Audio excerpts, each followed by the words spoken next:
Bismillahirrahmanirrahim. Saya Rasafah binti Misnan, Guru Pendidikan Islam daripada SK Sri Melanta Jaya. Hari ini ingin membentangkan berkaitan dengan refleksi pertengahan praktikum. Okey, ini sedikit pengenalan daripada saya. Nama, kod sekolah, alamat sekolah, mengajar subjek pendidikan Islam tahun 6 efektif, yang mana jumlah muridnya terdiri daripada 28 orang. Okey, pengetahuan dan kemahiran sedia ada yang telah saya aplikasikan di sekolah adalah mengikut amalan pedagogi masa kini. Saya telah mengamalkan kompetensi 4C, kreatif, kritikal, kolaborasi dan komunikasi.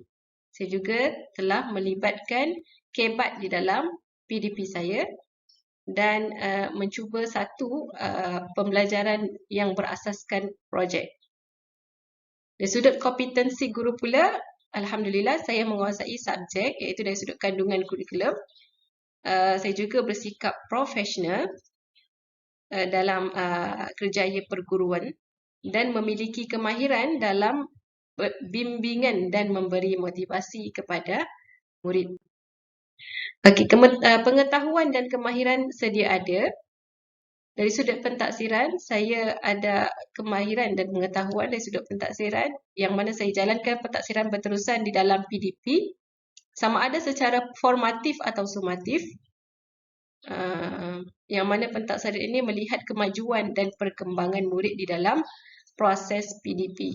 Dan pentaksiran ini berlaku sepanjang tahun yang kita sebut sebagai PBD. Dari sudut strategi pembelajaran pula, saya telah mengamalkan pembelajaran berpusatkan guru, murid ataupun bahan pembelajaran mengikut kesesuaian topik yang diajar.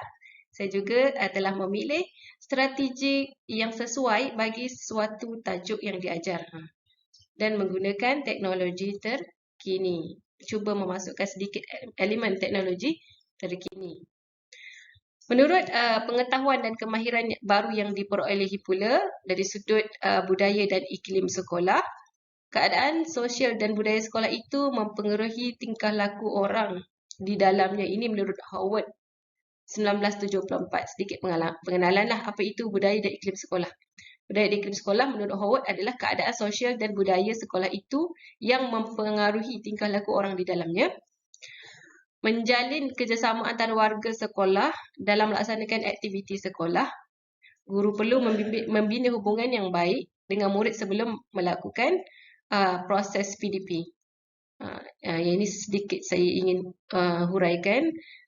Guru apabila dia bekerja, dia menjalinkan hubungan dengan murid.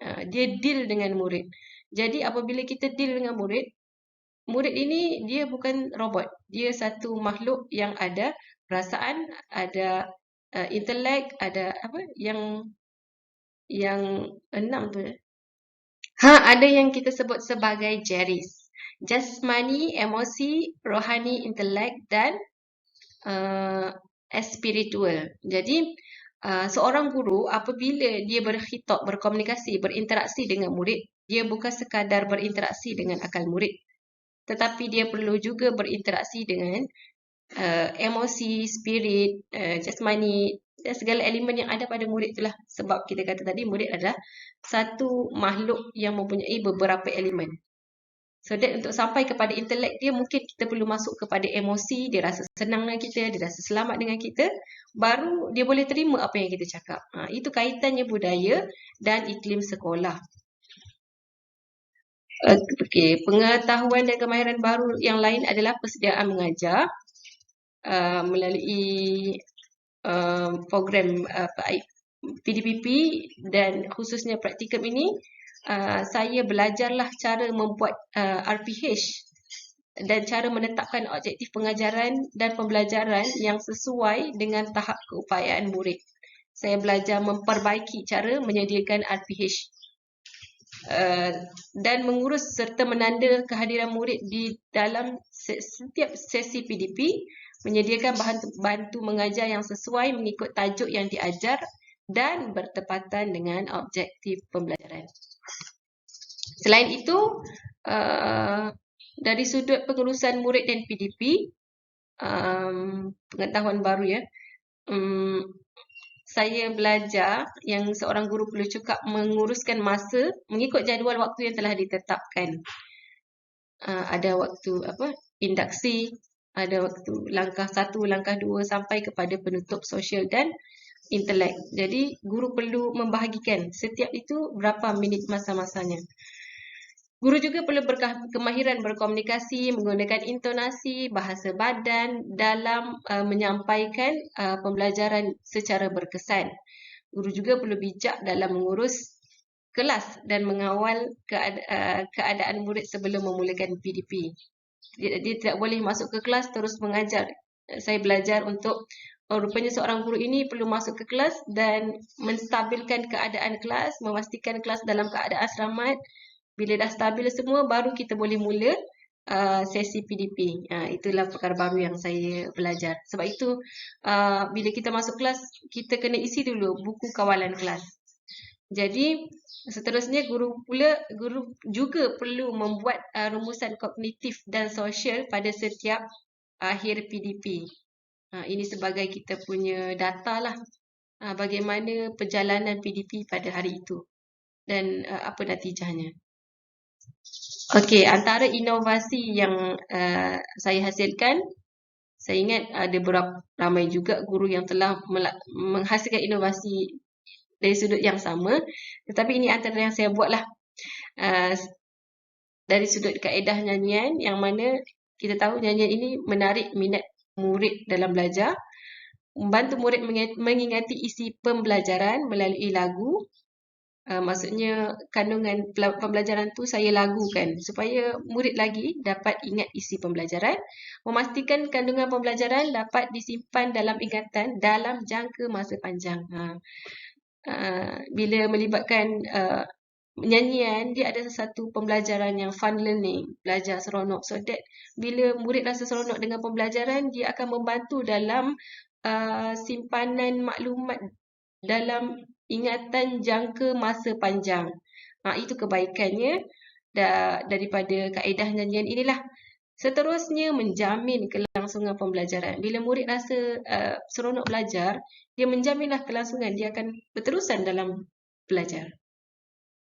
Antara inovasi lain yang saya hasilkan adalah permainan telefon rosak, yang mana menyediakan kaedah ini adalah kaedah yang menyeronokkan dan bersesuaian dengan karakter kelas 6E yang saya ajar.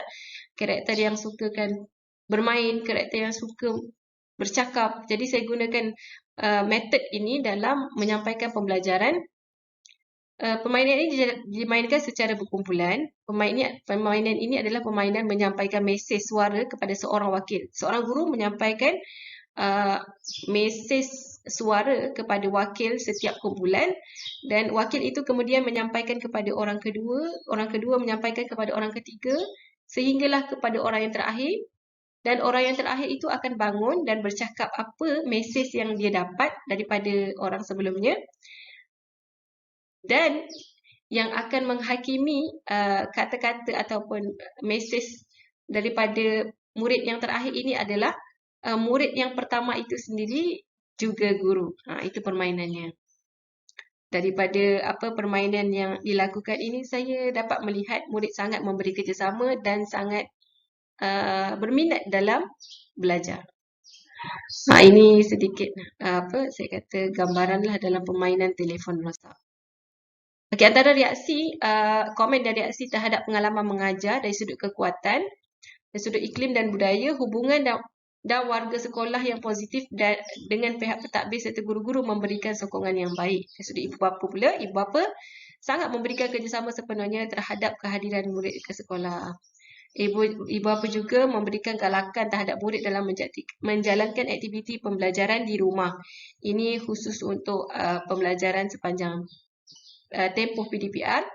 Dari sudut strategi pengajaran pula adalah guru menggunakan pelbagai strategi dalam PDP seperti kolaboratif, berpusatkan bahan, PDP 2 hala, pemberian lembaran kerja, ataupun menggunakan aplikasi-aplikasi dalam talian dan sebagainya. Dari sudut kurikulum dan pentaksiran pula adalah sesi PDP dapat dijalankan mengikut sukatan mata pelajaran. Alhamdulillah. Pentaksiran berterusan dapat dilaksanakan. Okey, dari sudut kelemahan pula, kawalan kelas 6 efektif sangat aktif. Okay. Murid kelas 6 efektif ni macam saya cakap tadi, murid yang sangat aktif, suka bermain. Dari sudut kawalan kelas tu, saya masih belajar macam mana nak mengadaptasi diri ataupun karakter ataupun pembawakan ataupun kaedah pembelajaran yang sesuai dengan cara mereka. Saya masih dalam, tapi saya ke arah yang lebih baiklah apabila saya mengenal pasti. Saya cuba mengenal pasti latar belakang setiap daripada mereka supaya saya tahu psikologi cara berhadapan dengan mereka.